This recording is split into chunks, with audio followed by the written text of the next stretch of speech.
Welcome back, everybody. Today we're going to be discussing whether you should sell or hold the Jordan 4 Nigel Sylvester brick after brick. And if you recall from last year, those brick by bricks appreciated a ton very quickly. So a lot of people are wondering, will the same thing happen to these brick after brick? So obviously we're going to talk about it. And also we're going to be exposing some backdooring that one retailer's been doing, especially when it comes to these as well, so that'll be fun. And also just some good news, if you miss out on this drop, don't worry too much. Well, you should still worry because this is going to be the majority of stock, but don't worry too much because you will have another chance at these in the future via some kind of an exclusive access drop, like what we saw last year for the brick by brick pair. If you guys recall, those had a sneakers link shock drop. Now, I don't know if this one is going to be a regular exclusive access shock drop or if they're going to try to do a sneakers hunt like the sneakers link again. I don't have that information just yet, but we should be seeing something in the near future. So as always, we're going to post all the early details, including the time, the date, exactly what drop method it's going to be once all that stuff is finalized inside of Endurance. You can feel free to join us with the link in the description below for early info like that, and also other competitive advantages too, like bypass links for websites, and also consider getting into Pokemon reselling. But other than that, let's get started. In order to determine if the Nigel Sylvester brick after brick will be a fruitful hold, we will cover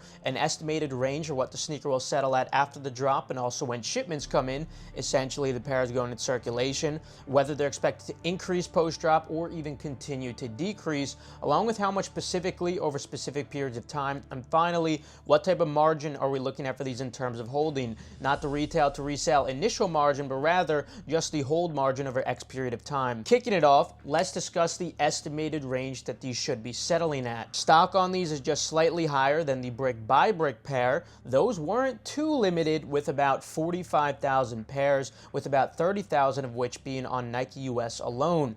These are slightly above 50,000, so not too notable of a difference. Not extremely limited, but more limited than a general release, and we saw how that affected the last pair, obviously still rocket high in price. And that's because demand is obviously extremely high for those, just like it is for these. Now, it's debatable what color people prefer, but the fact is that this is not the first Jordan 4 Nigel like it was last year, and that does impact them negatively a little bit. Nonetheless, it's very clear the demand is still super high for these. Currently, sizes 8 to 12 in men's are pre-selling for an average of $373. And this is actually very low, lower than the brick by bricks last year. Nonetheless, this is still plenty of room to profit off of all sizes with or without taxes. Larger size will be the best, but all will be profitable still. And the reason why they're so low, we could go into in a little bit. Just wait. Now, after they drop, we often see a positive impulsivity effect where usually sneakers will increase about 5 to 10% on average. Are we going to see that when it comes to these? Last year, we started seeing the brick by brick appreciate right away, and that included a slight post-drop impulsivity effect. Considering the extremely similar stock in the band and the fact that pre-sale is even lower this time around, I would say there is only room for these to go up post-drop. Hence, I'd expect at least a positive 5% impulsivity effect. Also note that there is a lot of places backdooring these and hype sneakers in general, but we actually have proof of these being backdoored. If you go to Slam Jam's websites, you'll see on the back end that they actually list a special price for Poison, which is a secondary market seller just like StockX and GOAT. So it's pretty funny that they're just blatantly, putting it under that tag, like they're not even trying to hide it at this point.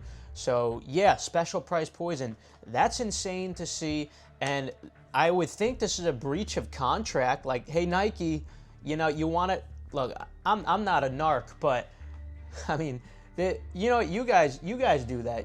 With this information, you guys take it and run with it and tag Nike and all that, all right? Anyway, because of the backdooring, this means that a lot of pairs are flooding the market prematurely, and they're probably not trying to sell them at the most patient, reasonable price. Like, they're just dumping them, and this could be a reason why we see prices so low. So Again, I think there's only room for these to increase, and I'll give it a conservative 5% increase estimate post-drop, and this could hypothetically lead to a post-drop average of $392. But now let's discuss what prices are going to look like in that 2 to 3 week range. Usually this is where we see prices take a dip, usually around 10% or so, as all shipments go out and all pairs are going into circulation. That's typically what we see with general releases, but we didn't see that when it came to the brick by bricks, and I'm pretty skeptical we're going to see it on this one as well, not only because of what I explained before with the prices being pretty low right now because of all the forced backdooring, but also just following that pattern that we saw last year.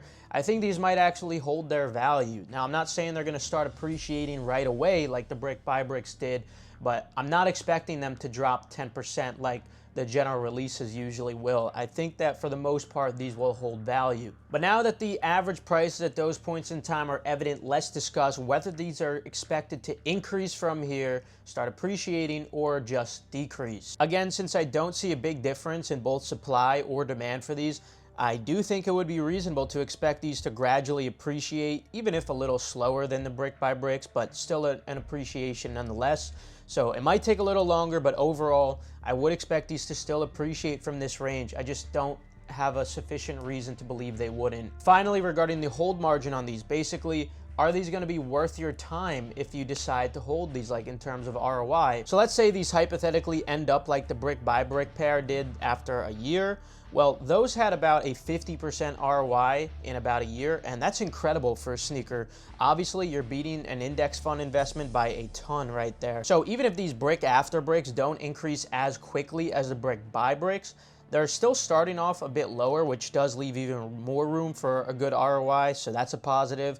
Again, not saying that these will get to the same amount because this isn't the first Jordan 4 Nigel like those were, but I still can see a significant appreciation nonetheless, at least good enough for a better ROI than an index fund investment. For that reason, I'm going to rate these a 7 out of 10 hold, easily above average. Personally though, if I'm able to land a pair, I'm definitely going to be rocking my pair for the toe. I just think this colorway is awesome. They kind of remind me of a vintage looking, aged, worn out fire red Jordan 4, and I'm a big fan of that. So yeah, these are going straight to the toe. If you're watching this before the drop, good luck, and if you already copped, congratulations. And if you missed out, again, don't worry too much because there should be another opportunity coming in the future. Again, for early info on any kind of shock drop like that, we always post it inside of Endurance. Links in the description if you want to join us. Other than that though, have a great rest of your day.